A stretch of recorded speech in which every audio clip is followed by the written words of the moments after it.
বন্ধুরা, পুঁই ডাঁটা শাক কুমড়ো দিয়ে মাছের মাথা দিয়ে এই রেসিপিটা রান্না করে নিয়েছি। পুরো ভিডিওটা দেখবে। রেসিপিটা ভালো লাগলে অবশ্যই একটা লাইক দিয়ে ভিডিওটা দেখে নেবেন। মাছের মাথাটা লবণ আর হলুদ দিয়ে মেখে নিচ্ছি।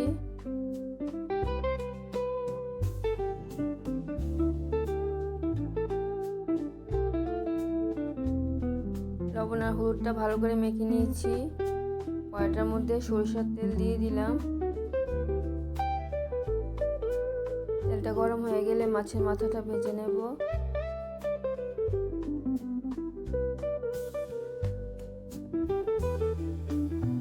মাছের মাথা টুকরোগুলি দিয়ে দিচ্ছি। অল্প অল্প করে মাছের মাথা টুকরো দিয়ে মাছের মাথাটা ভেজে নেব।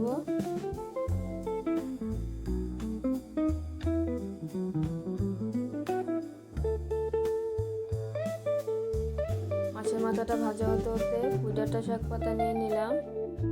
পুঁই ডাঁটা শাকগুলি কেটে নেব, পাতাগুলিও দিয়ে দেব। আর কুমড়ো নিয়ে নিলাম। এই কুমড়োটা থেকে 4 ভাগের 1 ভাগ কুমড়ো কেটে নেব। কুমড়োটা কেটে নিয়েছি, একটু বড় বড় করে কেটে নিলাম।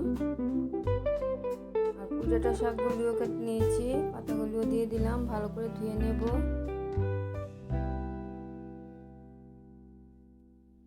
পুঁই ডাঁটা শাকগুলি ভালো করে ধুয়ে নিয়েছি, অল্প লবণ মেখে রাখবো। ফোড়ন দেওয়ার জন্য নিয়ে নিলাম 5 ফোড়ন, শুকনো লঙ্কা, তেজপাতা। মশলা নিয়ে নিলাম জিরে গুঁড়ো আর অল্প কাশ্মীরি লাল লঙ্কার গুঁড়ো। মশলাটা জল দিয়ে গুলে নিলাম। কড়াইটা বসিয়ে দিয়েছি। কড়াইয়ের মধ্যে অল্প পরিমাণে সরিষার তেল দিয়ে দিলাম। তেলটা আমি ইচ্ছে করে কম দিয়েছি, কারণ মাছের মাথাটা ভাজার পরে অনেকগুলি তেল বেরিয়েছে। তেলটা গরম হয়ে গেছে, ফোড়নগুলি দিয়ে দিলাম। ফোড়নটা ভাজা হয়ে গেলে থেতু করে রাখা অল্প আদা দিয়ে দিলাম। আদাটা হালকা ভেজে নিয়ে মশলাটা দিয়ে দেব। মশলাটা আদার সাথে ভালো করে কষিয়ে নেব। মশলাটা কষিয়ে নিয়েছি। অল্প পরিমাণে কাঁচা লঙ্কার পেস্ট দিয়ে দিলাম। মশলাটার সাথে কাঁচা লঙ্কাটাও একটু কষিয়ে নিচ্ছি। মশলাটার মধ্যে হলুদটাও দিয়ে দিলাম।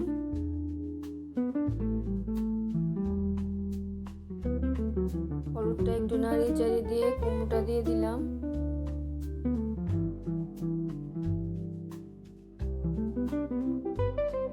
সবগুলি কুমড়ো দিয়ে দিলাম। পুঁই ডাঁটা শাকগুলিও দিয়ে দিলাম। আর দিয়ে দিলাম অল্প পরিমাণে জল।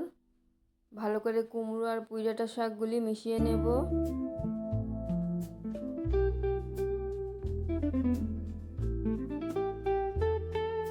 পুঁই ডাঁটা শাক আর কুমড়োটা ভালো করে মিশিয়ে কষিয়ে নিচ্ছি।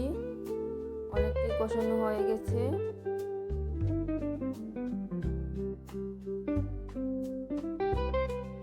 এখন দিয়ে দেব বাকি অর্ধেক মাছের মাথাটা। বাকি অর্ধেক মাছের মাথা দিয়ে আমি আরেকটা রেসিপি রান্না করে নিয়েছিলাম। রেসিপিটা হচ্ছে জারি কচু দিয়ে মাছের মাথার রেসিপি। ভিডিওটা আপলোড করা আছে, চ্যানেলে গিয়ে তোমরা ভিডিওটা দেখে নেবে। পুঁই ডাঁটা শাক, কুমড়ো, মাছের মাথা একসাথে কষিয়ে নিয়েছি। লবণটা দিয়ে দিলাম। লবণটা দিয়ে আরেকটু কষিয়ে নিচ্ছি। সবকিছু ভালো করে কষানো হয়ে গেছে। এখন দিয়ে দিলাম ফুটানো গরম জলটা। রেসিপিটা আমি একটু ঝোল ঝোল রান্না করব। তোমরা যদি আরো শুকনো শুকনো রান্না করে নিতে চাও তাহলে রান্না করে নেবে। কুমড়ো রেসিপি, সামান্য পরিমাণে চিনি দিয়ে দিলাম। চিনিটা দিয়ে আর একটু ফুটিয়ে নেব। তাছাড়া কুমড়ো যদি মিষ্টি থাকে তাহলে চিনি দিতে হয় না। পুঁই ডাঁটা শাক আর কুমড়ো দিয়ে রেসিপিটা যদি তোমাদের ভালো লেগে থাকে তাহলে আমার চ্যানেলটাকে সাবস্ক্রাইব করবে, আমার পাশে থাকবে, লাইক, কমেন্ট, শেয়ার করবে। রেসিপিটা দারুণ খেতে হয়েছে, তোমরা বানিয়ে খেয়ে দেখবে। আমি একদম সাদা মাটা রেসিপিটা রান্না করে নিয়েছি, বেশি কালার করিনি। রান্নাটা আমার হয়ে গেছে। দেখো, আমি একটা বড় মাছের মাথা দিয়ে দুটো রেসিপি বানিয়ে নিয়েছি।